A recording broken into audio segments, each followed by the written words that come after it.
जी, तो कैसे हैं आप सब? उम्मीद करता हूँ सब अच्छे होंगे। तो कार्डियक फिज़ियोलॉजी का सबसे इम्पोर्टेंट लेक्चर आज हम लोग डिस्कस करने लगे हैं फ्रॉम स्टेप 1 फर्स्ट एड से। तो डियर स्टूडेंट्स, आप लोगों ने याद रखना है कि कार्डियक फिज़ियोलॉजी के अंदर बेसिकली हम लोगों ने कुछ इक्वेशंस को देखना होता है और कुछ ग्राफ्स को देखना होता है। ये दोनों का मजमूआ है कार्डियक फिज़ियोलॉजी। तो इन्हीं की बेस के ऊपर हम लोग कुछ चीज़ें मुरतब करते हैं, कुछ असूल बनाते हैं जिनको हम लोगों ने आगे लेकर चलना होता है, जिनकी बेस पे हम लोग अपनी तमाम की तमाम डिस्कशंस करते हैं। पूछेगा ग्राफ के अंदर चेंज कैसा होगा इस बीमारी के अंदर और इस कंडीशन के अंदर और ये और वो। तो ये तमाम की तमाम चीज़ें हम लोग ग्राफिकली रिप्रेजेंट करते हैं और यही पूछी जाती हैं, सिंपल एज़ दैट। अच्छा, अब इन ग्राफ्स को समझने का हमारे पास कुछ असूल होने चाहिए। जिस तरह हम लोगों ने एक ग्राफ पहले भी देखा है, स्टारलिंक कर्व वाला देखा है हम लोगों ने, और उसके बाद भी एक ग्राफ हम लोगों ने डिस्कस किया था लास्ट वीडियोस। अगर आप लोगों ने देखी हैं तो आप लोगों को पता होगा। इसी तरह आज भी हम ग्राफिकल रिप्रेजेंटेशन से कुछ चीज़ों को समझेंगे। असूल क्या है? असूल यही है कि बेसिकली ब्लड आ कहाँ को रहा है और जा कहाँ को रहा है, और उसके बाद हम लोगों ने देखना है कि क्या इसको हम रिप्रेजेंट कर सकते हैं ग्राफिकली और वो कैसा ग्राफ होगा। तो सबसे पहले है हमारे पास pressure, volume, loops and cardiac cycle. Cardiac cycle क्या होता है इसको समझते हैं, उसके बाद हम इस लूप को समझते हैं। तो ये है हमारा आज का टॉपिक। तो कार्डिक साइकिल क्या होता है? कार्डिक साइकिल का मतलब ये है कि एक हार्ट पूरा अपना फंक्शन परफॉर्म करे। हार्ट का फंक्शन क्या है कि उसके अंदर ब्लड आए और फिर वो कॉन्ट्रैक्ट करे और वहाँ से ब्लड बाहर चला जाए ब्लड वेसल्स के अंदर, फिर आए, फिर वो कॉन्ट्रैक्ट करे और फिर ऐसे हार्ट काम करते हैं। अब ब्लड का आना और फिर उसका कांटेक्ट होके बाहर जाना, ये एक कार्डियक साइकिल होता है, ठीक है। अब इसके अंदर डिफरेंट हमारे पास मामलात होते हैं जो कि चलते हैं, जिस तरह के कुछ एट्रिया की बात करें तो एट्रिया पहले रिलैक्स होते हैं फिर कॉन्ट्रैक्ट रहते हैं। इसी तरह वेंट्रिकल्स होते हैं, वो पहले रिलैक्स करते हैं ताकि उनके अंदर ब्लड फिल हो, फिर को कॉन्ट्रैक्ट कहते हैं ताकि जो है वो ब्लड बाहर जाए। अब आप लोगों ने याद रखना है कि ऐसा नहीं है कि एट्रिया अलग से काम कर रहे हैं और वेंट्रिकल्स अलग से काम कर रहे हैं, इस तरह नहीं होता। इन दोनों के काम मिले जुले होते हैं, क्योंकि एट्रिया कॉन्ट्रैक्ट करेंगे तो उन्होंने ब्लड किधर को भेजना है? वेंट्रिकल्स के अंदर। जब वो वेंट्रिकल्स के अंदर ब्लड भेजेंगे तो वेंट्रिकल्स को क्या होना चाहिए? रिलैक्स होना चाहिए, तभी तो वो ब्लड वहाँ पे जा पाएगा, ठीक है। तो बात बताने का मकसद ये है कि कार्डिक फिजियोलॉजी के अंदर जो हम देखने जा रहे हैं, एट्रिया और वेंट्रिकल्स को हम लोगों ने आइसोलेटेड नहीं देखना कि एट्रिया कॉन्ट्रैक्ट होगा तो उसका कोई लिंक नहीं है वेंट्रिकल के साथ। तो बात बताने का मकसद ये है कि एक एक्टिविटी हार्ट के अंदर हो रही है, लेट्स सपोज एट्रिया कॉन्ट्रैक्ट हो रहा है, तो उसका जो साथ वाला वेंट्रिकल है वो रिलैक्स होगा, तभी तो वहाँ से ब्लड इस तरफ को जाएगा। अगर दोनों कॉन्ट्रैक्ट करेंगे तो ब्लड किधर को मूव करेगा? ब्लड कहीं पे भी मूव करने की हालत में नहीं होगा, ठीक है। अब क्या मैं कह सकता हूँ कि एक चीज़ कॉन्ट्रैक्ट कर रही है, लेट्स सपोज एट्रिया कॉन्ट्रैक्ट कर रहा है तो वेंट्रिकल रिलैक्स करें। अब मैं कह सकता हूँ कि जब वेंट्रिकल कॉन्ट्रैक्ट करेंगे तो एट्रिया रिलैक्स करेंगे, बिल्कुल ऐसे ही होगा। तो इस चीज़ को हम लोगों ने देखना है और आपको नज़र आएगा कि जब एक एक्टिविटी हो रही होती है तो उसके साथ एक और एक्टिविटी को भी हम लोग देख सकते हैं, साथ में उसके क्या हो रहा होगा, ठीक है। तो let's get started. Cardiac cycle की आप लोगों को समझ आ गई। The black loop represent normal cardiac physiology. Black loop को कह रहे हैं कि नॉर्मल कार्डियक फिजियोलॉजी के साथ हम लोगों ने रिप्रेजेंट किया हुआ है। Let me highlight this point. ये जी पहली लाइन हम लोगों ने देख ली। ब्लैक लूप कौन सा है? ब्लैक लूप को अभी हम देखते हैं। तो यहाँ पे देखें बहुत सारे लूप्स दिए हुए हैं आप लोगों को कंफ्यूज करने के लिए। ये जो ब्लैक वाला है इसको आप लोगों ने फोकस करना है। ये ब्लैक वाला ऐसे ऊपर को जा रहा है, फिर इधर को मूव कर रहा है और फिर ऐसे नीचे आ रहा है और फिर स्ट्रेट थोड़ी सी लाइन, और फिर ये सारा का सारा क्या है? कार्डियक साइकिल को हम लोगों ने प्लॉट किया है। कोई भी ग्राफ आप लोग जब भी देखते हैं, ये असूल याद रखें कि आप लोगों ने देखना होता है एक्स एक्सिस के ऊपर क्या है और वाई एक्सिस के ऊपर क्या है। तो यहाँ पे एक्स एक्सिस के ऊपर लेफ्ट वेंट्रिकुलर वॉल्यूम है और वाई एक्सिस के ऊपर क्या है? लेफ्ट वेंट्रिकुलर प्रेशर है। तो प्रेशर वॉल्यूम लूप, ठीक है, प्रेशर वॉल्यूम लूप इसलिए बोलते हैं इसको। तो ऊपर को हम लोग इस ग्राफ के अंदर अगर ऊपर को ट्रैवल करेंगे, लेट्स सपोज मैं यहाँ से यहाँ पे जाता हूँ, तो मेरे पास क्या हो रहा है? लेफ्ट वेंट्रिकुलर प्रेशर बढ़ रहा है।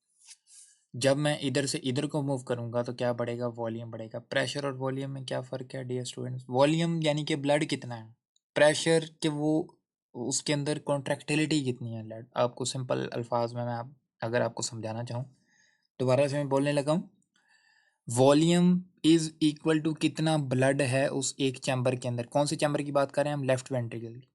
क्लियर हो गया?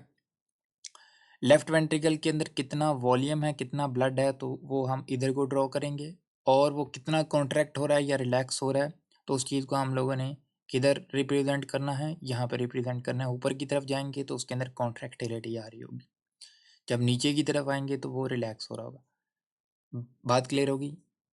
और एक और बात समझिए कि ये जो लूप है, इसको हम लोगों ने एंटी क्लॉकवाइज लेकर चलना है। क्लॉकवाइज बोलते हैं कि इस तरह मूवमेंट को, जैसे आमतौर पे घड़ी की मूवमेंट होती है। एंटी क्लॉकवाइज उल्टा मूव करता है, ऐसे मूव करता है, ठीक है। तो इस ग्राफ को हम लोगों ने एंटी क्लॉकवाइज लेकर चलना है।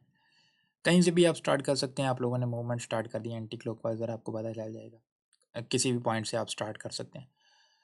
तो फेजेस को देखते हैं। फेसेस लेफ्ट वेंट्रिकल की आप लोगों ने याद रखना है, इसको हम कहीं पे भी अप्लाई कर सकते हैं। इसको हम राइट वेंट्रिकल में भी अप्लाई करेंगे, तो इसके साथ ही मिलता जुलता, हाँ वैल्यूज़ थोड़ी डिफरेंट होंगी क्योंकि वहाँ पे प्रेशर और वॉल्यूम की जो है वो चेंजेस होते हैं, ठीक है।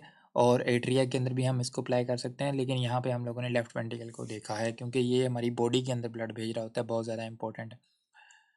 चलें, नंबर 1 पॉइंट है आइसोवॉल्यूमेट्रिक कॉन्ट्रैक्शन। आइसोवॉल्यूमेट्रिक कॉन्ट्रैक्शन का लफ्ज़ यहाँ पे भी आएगा, मैंने आपको बताया वो क्या होगा। कॉन्ट्रैक्शन का मतलब है कि प्रेशर बढ़ रहा है। क्लियर हो गया? आइसोवॉल्यूमेट्रिक यानी कि आइसो का मतलब होता है same, volumetric volume, volume same है लेकिन कॉन्ट्रैक्टिलिटी हो रही है फेज़ 1 के अंदर। तो फेज़ 1 कहाँ पे है? यहाँ पे स्टार्ट करते हैं। यहाँ पे लेट्स सपोज ये वाले पॉइंट से हम लोगों ने स्टार्ट किया और हम ऊपर को जा रहे हैं, ठीक है। यहाँ से इस चीज़ को देखें, ये ऊपर को हम लोग गए, तो स्टार्ट में क्या था? स्टार्ट में देखिए माइट्रल वाल्व क्लोज हुआ। यहाँ पे माइट्रल वाल्व क्लोज है। माइट्रल वाल्व कौन सा वाल्व होता है? जो जो मेरे पास लेफ्ट एट्रियम और लेफ्ट वेंट्रिकल के दरमियान में होता है, ये क्लोज है। तो अब क्या हो रहा है? कॉन्ट्रैक्टिलिटी हुई, वॉल्यूम के अंदर कोई चेंज नहीं है। क्यों चेंज नहीं है? क्योंकि अभी तक आगे ब्लड जा ही नहीं रहा, ठीक है। वेंट्रिकल, लेफ्ट वेंट्रिकल कॉन्ट्रैक्ट कर रहा है, आगे ब्लड नहीं जा रहा। क्यों नहीं जा रहा? अयोटा भी बंद है, दोनों वाल्व बंद है, माइट्रल वाल्व भी बंद है यहाँ पे, और अयोटिक वाल्व भी अभी तक नहीं खुला। तो इस फेज के अंदर क्या होगा? ब्लड कहीं पे भी नहीं जाएगा, तो वॉल्यूम आइसो वॉल्यूमेट्रिक रहेगा, यानी कि वॉल्यूम चेंज नहीं हो रहा, इधर उधर को नहीं जाना ग्राफ ने, ठीक है। वॉल्यूम सेम रह रहा है, बस ऊपर को जा रहा है ग्राफ। क्यों? क्योंकि कॉन्ट्रैक्टिलिटी हो रही है, तो ऊपर को ग्राफ जा रहा है। देखें प्रेशर बढ़ रहा है, तो एक ख़ास प्रेशर के ऊपर आके क्या होगा? अयोटिक वाल्व ओपन हो जाएगा। जब भाई जैसे ही अयोटिक वाल्व ओपन हुआ, तो अब ब्लड किधर को जाना स्टार्ट हो जाएगा? अयोटा के अंदर। क्या वॉल्यूम में चेंज आएगा? बिल्कुल आएगा। तो अभी हम उसको देखते हैं। तो this is the period between mitral valve closer and aortic valve opening, यानी कि माइट्रल वाल्व बंद हुआ और अयोटिक वाल्व जब तक ओपन नहीं होता, तो ये वो फेज़ है, यानी कि इस फेज़ के अंदर दोनों वाल्व क्लोज हैं। Period of highest oxygen consumption, ये आप लोगों ने एमसीक्यूज याद रखना है, बहुत इंपॉर्टेंट है। क्यों हाईएस्ट कंजम्पशन होती है? क्योंकि आप देखें कि कहीं पे ब्लड जा नहीं रहा, उस ब्लड को कॉन्ट्रैक्ट करवा रहा है। मिसाल के तौर पे लेट्स, मैं यहाँ पे ड्रॉ करने की कोशिश करता हूँ। ये है लेट्स सपोज वेंट्रिकल, एक वेंट्रिकल इतना भरा हुआ है लेट्स सपोज, और ये कॉन्ट्रैक्ट कर रहा है, ठीक है। जब ये कॉन्ट्रैक्ट कर रहा है, लेट्स सपोज यहाँ से ब्लड निकल निकल के आगे जा रहा है, तो इसको मसला नहीं हो रहा। अब आप देखें कि उसने क्या करना है, अभी कहीं पे ब्लड जा ही नहीं रहा, तो ये फुल भरा हुआ वेंट्रिकल है, ये फुल जोर से कॉन्ट्रैक्ट कर रहा है। आगे को इसने किसको खोलना है? एओर्टिक वाल्व को खोलना है, उसके लिए भी इसको जोर चाहिए। इस ब्लड को बाहर भेजने के लिए भी जोर चाहिए। इस ब्लड को कैरी भी कर रहा है ये, तो ज़्यादा एनर्जी लगेगी। तो हाईएस्ट ऑक्सीजन कंजम्पशन इसी फेज़ के अंदर होती है। क्लियर हो गया? चीज़ों को एक तो तरीका ये है कि आप रट्टा मार लें, याद कर लें, ठीक है, मुझे कोई फ़र्क नहीं पड़ता। दूसरा है कि आप थोड़ा सा अटैच करके चीज़ों को याद रखें ताकि आपको मसला ना हो। दूसरा है जी सिस्टोलिक एजेक्शन, ये फेज़ नंबर 2 है, period between aortic valve opening and closure. तो अब देखते हैं 2 नंबर फेज़ को, वो कौन सी है? इसका नाम क्या है? सिस्टोलिक एजेक्शन। सिस्टोलिक एजेक्शन का मतलब है ब्लड यहाँ से निकल रहा है, ठीक है। और सिस्टोल क्यों कहा? क्योंकि कॉन्ट्रैक्टिलिटी जारी है अभी भी, ठीक है। तो कॉन्ट्रैक्टिलिटी जारी है, एक कॉन्ट्रैक्टिलिटी का लेवल इतना प्रेशर बढ़ जाएगा कि एओर्टिक वाल्व ओपन हुआ, उसके बाद अब वॉल्यूम के अंदर चेंज आने लग गया। क्यों? क्योंकि अब ब्लड किधर को जा रहा है? ब्लड अब ब्लड वेसल के अंदर जा रहा है, एओर्टा के अंदर जा रहा है। तो देखें वॉल्यूम इस तरफ आना स्टार्ट हो गया। क्यों? यहाँ पे जब वॉल्यूम था, यहाँ पे वॉल्यूम था, इसको हम लोग क्या बोल रहे थे, एंड डायस्टोलिक वॉल्यूम, यानी कि फुल हुआ पड़ा था वेंट्रिकल, भरा पड़ा था पिछले साइकिल का, ठीक है।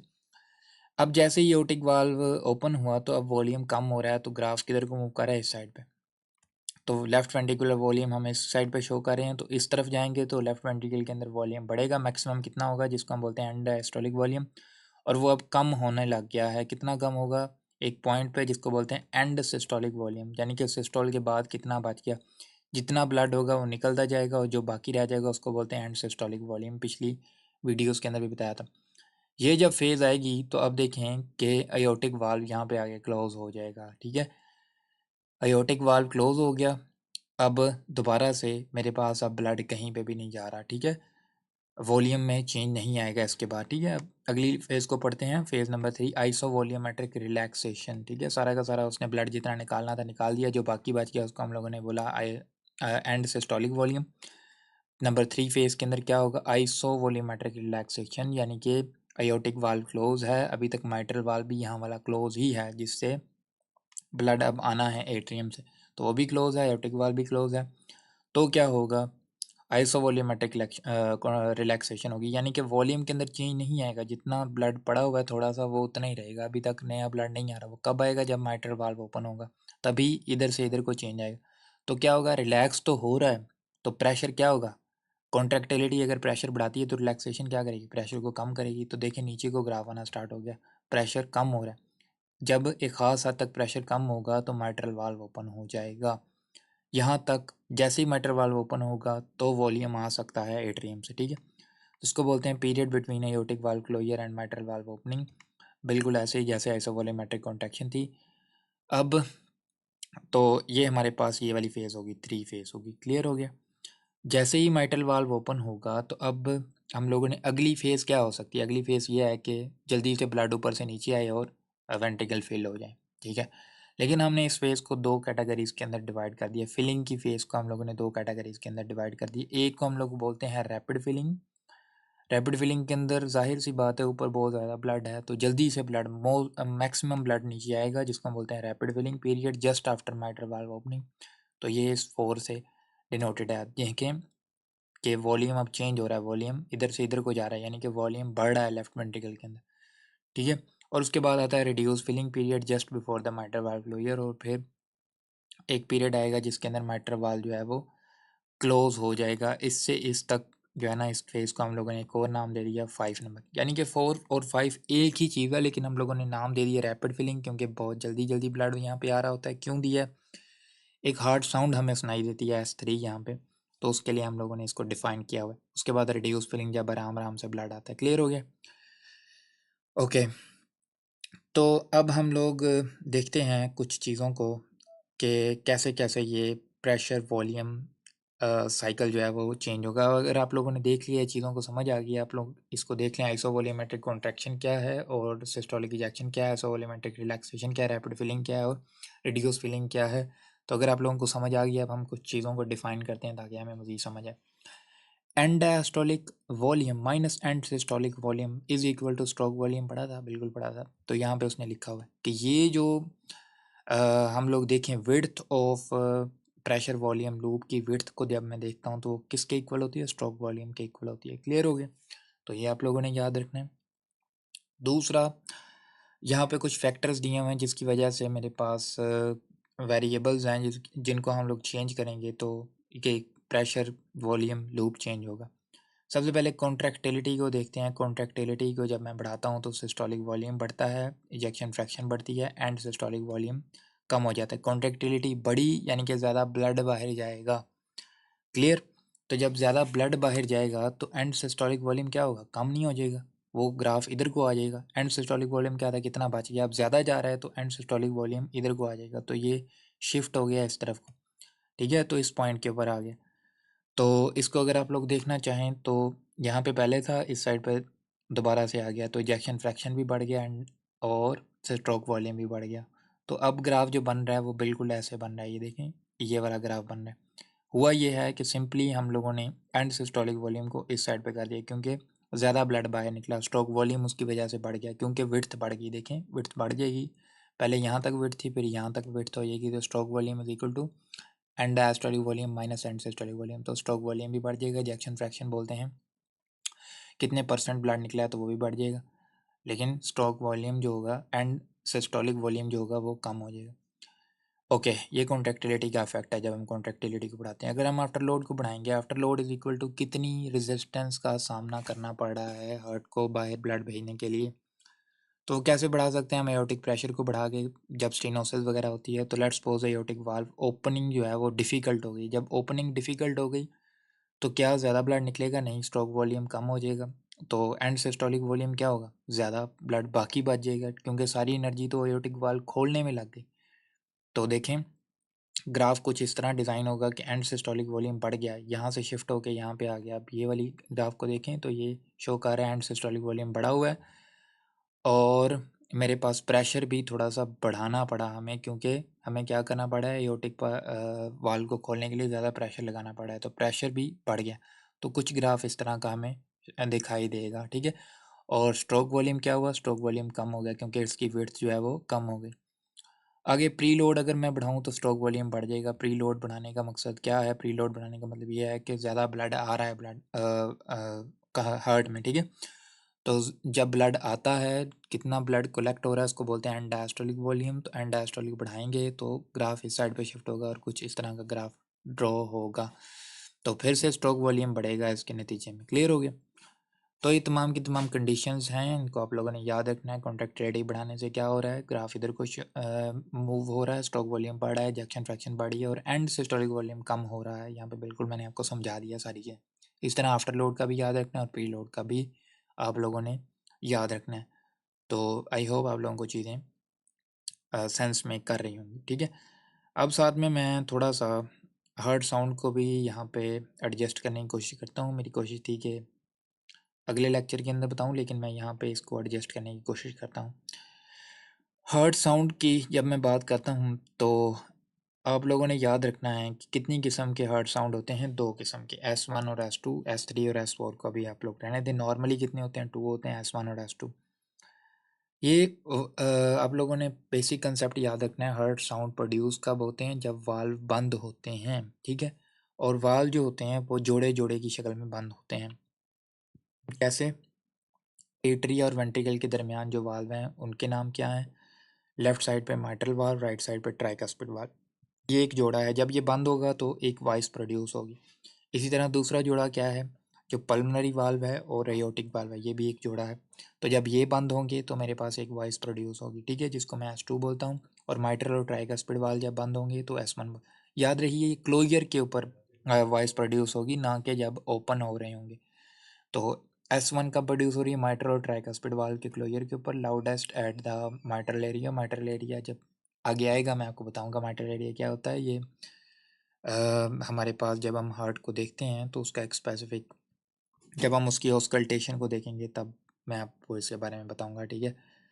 तो आप लोगों ने याद रखना है कि S1 कब प्रोड्यूस हो रहा है? माइट्रल और ट्राइकस्पिड वाल्व के क्लोजर के ऊपर और माइट्रल एरिया के ऊपर हम इसको ऑस्कल्टेट कर सकते हैं। ऑस्कल्टेशन का आगे टॉपिक आएगा, इसकी डिटेल के अंदर मैं अभी नहीं जा। अच्छा, अब माइट्रल और ट्राइकस्पिड वाल्व क्लोज कब हो रहे हैं ये हमें पता होना चाहिए। माइट्रल और ट्राइकस्पिड वाल्व का फंक्शन क्या है पहले हम ये देख लेते हैं। जब वो ओपन होंगे, कब वो ओपन होंगे? ताकि ब्लड ऊपर से नीचे को है, एट्रिया से वेंट्रिकल के अंदर है। और क्लोज कब होंगे? जब ब्लड जो है वो वेंट्रिकल से निकल के किसके अंदर जा रहा होगा? पल्मोनरी आर्टरी और अयोटा के अंदर। तो कब ब्लड पल्मोनरी आर्टरी और अयोटा के अंदर जाता है? जब कॉन्ट्रैक्शन होती है, सिस्टोल होता है। तो S1 कब प्रोड्यूस होता है? सिस्टोल के अंदर। क्लियर हो गया? जाहिर सी बात है, जब वेंट्रिकल कॉन्ट्रैक्ट करता है तो माइट्रल और ट्राइकस्पिड वाल्व को क्लोज होना चाहिए, नहीं तो ब्लड किधर को जाएगा? ऊपर की तरफ चला जाएगा, एट्रिया के अंदर चला जाएगा। हम ऐसा नहीं चाहते, हम चाहते हैं कि पल्मोनरी आर्टरी और अयोटा में ब्लड जाए, इसलिए इनको क्लोज होना पड़ता है। और हमारे पास क्या सुनाई देता है? S1। अब देखते हैं कि S1 हमें इस लूप के अंदर कहाँ पे सुनाई दे रहा है। S1 हमें सुनाई दे रहा है इस जगह पे, ठीक है। ये कौन सी जगह थी? जब फिलिंग हो गई, एंड डायस्टोलिक वॉल्यूम अचीव हो गया, मैक्सिमम फिलिंग होगी वेंट्रिकल की। अब वेंट्रिकल क्या करना चाहता है? ब्लड को आगे को भेजना चाहता है। कॉन्ट्रैक्शन यहाँ पे स्टार्ट हो रही है, देखें आइसोवोलियोमेट्रिक कॉन्ट्रैक्शन स्टार्ट हुई, तो इससे पहले पहले माइट्रल वाल्व को क्लोज होना चाहिए और साथ ही इसके ट्राइकस्पिड वाल्व भी क्लोज होगा, तो S1 हमें यहाँ पे सुनाई देगी। S2 कहाँ पे सुनाई देगी? जब अयोटा और पल्मोनरी वाल्व क्लोज होंगे। अयोटा और पल्मोनरी वाल्व का फंक्शन क्या है? ये कब ओपन होते हैं? जब वेंट्रिकल कॉन्ट्रैक्ट करते हैं और ब्लड आगे को जाना होता है। ये क्लोज कब होने चाहिए? जब वेंट्रिकल की फीलिंग हो रही होगी, जब वेंट्रिकल रिलैक्स कर रहे होंगे। और loudest at the left upper sternal border, इसको आप अभी याद रखें, बाद में हम इसको डिस्कस करेंगे। तो कब मेरे पास वेंट्रिकल की फीलिंग स्टार्ट होती है? जब वो अपना कॉन्ट्रैक्शन के ज़रिए सारा का सारा वॉल्यूम निकाल चुके होते हैं। अब उनको नया वॉल्यूम फिल करने के लिए जब वो रिलैक्सेशन की तरफ जा रहे होते हैं, तो ये यहाँ पे आके अयोटिक वाल्व क्लोज हो रहा है। उसके साथ साथ कौन सा वाल्व? पल्मोनरी वाल्व भी क्लोज होगा। तो यहाँ पे देखिए, यहाँ प्रेशर लो होने स्टार्ट हो गया, ठीक है। और ये कौन सी फीस? एंड सिस्टोलिक वॉल्यूम के ऊपर आके, ठीक है, अयोटिक वाल्व क्लोज हो रहा है और साथ में इसके पल्मोनरी वाल्व भी क्लोज हो रहा है। उसके बाद हमारे पास कुछ और साउंड्स हैं। S3 साउंड है in the early diastole during rapid ventricular filling के अंदर ये सुनाई देता है। मैंने आपको बताया कि फिलिंग को हम लोगों ने दो कैटेगरीज के अंदर डिवाइड किया, एक रैपिड फिलिंग और एक रिड्यूस फिलिंग। तो रैपिड फिलिंग के अंदर कभी कभी हमें S3 भी सुनाई देता है। एपेक्स के ऊपर बेस्ट हेड होता है with the patient in left ventricular decubitus position, इसको भी हम डिस्कस करेंगे बाद में। अच्छा, associated with increase filling pressure, associated किसके साथ एसोसिएट करता है? जब फिलिंग प्रेशर बहुत ज़्यादा बढ़ जाता है, जिसके अंदर कौन सी कंडीशंस के अंदर? Mitral regurgitation, aortic regurgitation, left heart failure के अंदर और थायरोटॉक्सिकोसिस के अंदर। And more commonly in dilated ventricles के अंदर। डायलेटेड वेंट्रिकल्स के अंदर भी सुनाई देता है, but can be normal in childrens और नॉर्मल चिल्ड्रन और के अंदर ये नॉर्मली भी सुनाई देता है हमें। और यंग अडल्ट और एथलीट और प्रेगनेंसी के दौरान भी ये नॉर्मली हमें सुनाई दे रहा होता है। क्यों सुनाई दे रहा होता है? देखें, फिलिंग जो हो रही होती है, तो फिलिंग की वजह से जब ब्लड आके वेंट्रिकल की दीवारों से टकराता है तो कुछ वॉइस प्रोड्यूस होती है। अगर तो वो डायलेटेड वेंट्रिकल होंगे, वेंट्रिकल बड़ा होगा, तो वहाँ पे आके टकराने के चांसेस ज़्यादा हैं और वॉइस हमें ज़्यादा सुनाई देगी रैपिड फिलिंग के दौरान। तो इसलिए हमें ये सुनाई देती है। और बाकी कंडीशंस कौन सी हैं? पैथोलॉजिकल कंडीशन है, माइट्रल रिगर्जिटेशन। क्यों इसके अंदर ये तमाम की तमाम वजूहात क्या हैं? क्योंकि फिलिंग प्रेशर बढ़ चुका होता है, इंक्रीज फिलिंग प्रेशर होता है इस सिचुएशन के अंदर, इन डिजीज़ के अंदर। और नॉर्मली क्या सुनाई देता है? चिल्ड्रन के अंदर, यंग एडल्ट के अंदर, एथलीट्स और प्रेगनेंसी के दौरान हमें ये नॉर्मली भी सुनाई देता है। और इसकी वजह भी इसने लिख दी है, turbulence caused by blood from left atrium mixing with and systolic volume. यहाँ पे देखें, एंड सिस्टोलिक वॉल्यूम, कुछ ना कुछ वॉल्यूम पड़ा हुआ है। जैसे ही मज़ीद वॉल्यूम आता है एट्रिया से, जब वो इसके साथ टकराता है, कुछ वॉल्यूम पड़ा होता है, तो वॉइस प्रोड्यूस होती है, ठीक है। और इसी को अगर आप लोग देखें, अगर तो ये एंड सिस्टोलिक वॉल्यूम ज़्यादा होगा तो ज़्यादा आवाज़ प्रोड्यूस होगी। ऐसे ही अब बोतल के अंदर पानी थोड़ा सा पड़ा है, आप और पानी डालते हैं और पानी जब मिलता है तो आवाज़ प्रोड्यूस होती है। अगर ज़्यादा पानी होगा एंड सिस्टोलिक वॉल्यूम ज़्यादा होगा तो वॉइस ज़्यादा प्रोड्यूस होगी। तो किन कंडीशन के अंदर पानी ज़्यादा मौजूद है? माइट्रल रिगर्जिटेशन के अंदर, एओर्टिक रिगर्जिटेशन के अंदर और हार्ट फेलियर के अंदर, ठीक है। इन कंडीशन और थायरोटॉक्सिकोसिस, इन कंडीशन के अंदर जो है ना, वो एंड सिस्टोलिक वॉल्यूम बड़ा होता है, जिसकी वजह से फिलिंग प्रेशर बढ़ जाता है और हमारे पास ये वॉइस सुनाई देती है प्रोमिनेंट। क्लियर हो गया? और उसके बाद मेरे पास है S4 in the late diastole. ये लेट डायस्टोल के अंदर सुनाई देता है, जिसको हम लोग एट्रियल किक भी बोलते हैं। दो फेजेस के अंदर हमने फिलिंग को डिवाइड किया था, तो ये इस यहाँ पे आके आपको सुनाई दे रहा है, ठीक है, लेट रिड्यूस फिलिंग के दौरान, ठीक है। इसको एट्रियल किक भी बोलते हैं। Turbulence caused by blood entering stiff and left ventricle. Let's suppose left ventricle stiff हो चुका है, अब एट्रिया को जोर लगाना पड़ा है, इसलिए एट्रियल किक बोल रहे हैं, ताकि ब्लड को वो कह रहा है चल जा आगे अब, ठीक है। तो इसलिए हमारे पास एट्रियल किक की वजह से जो वॉइस प्रोड्यूस हो रही है उसको S4 बोलते हैं। बेस्ट हेयर्ड एट एपेक्स, ये भी एपेक्स के ऊपर सुनाई देता है, क्योंकि ये भी हम लोग वेंट्रिकल के हवाले से ही बात कर रहे हैं। With the patient in the left lateral decubitus position, इसको पोजीशन को भी हम लोग डिस्कस करेंगे आगे आगे। High atrial pressure, atrial pressure जब हाई होता है तब ये सुनाई देती है, associated with ventricular non compliance, जैसे कि हाइपरट्रोफी के अंदर।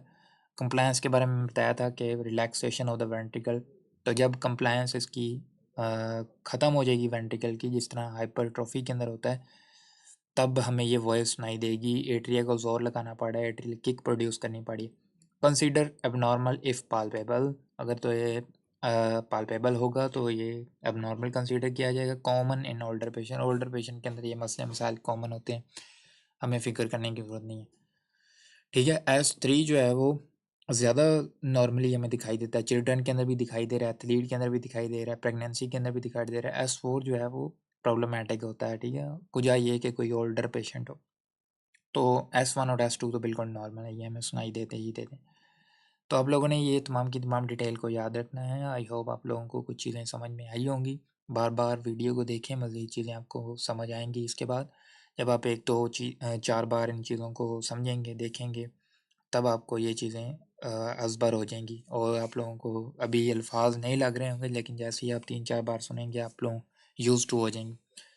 अच्छा यार, आखिर पे वही रिक्वेस्ट है कि इस कंटेंट को दोस्तों से शेयर करें ताकि हमें मज़ीद मोटिवेशन मिले, और आप लोग सब्सक्राइब भी किया करें ताकि इस चीज़ को देख के हमें मोटिवेशन मिलती है, हम लोग काम कर रहे हैं आपके लिए तो मज़ीद काम करेंगे। Thank you so much. Like और कमेंट बॉक्स में अगर कोई क्वेश्चन है आप पूछ सकते हैं।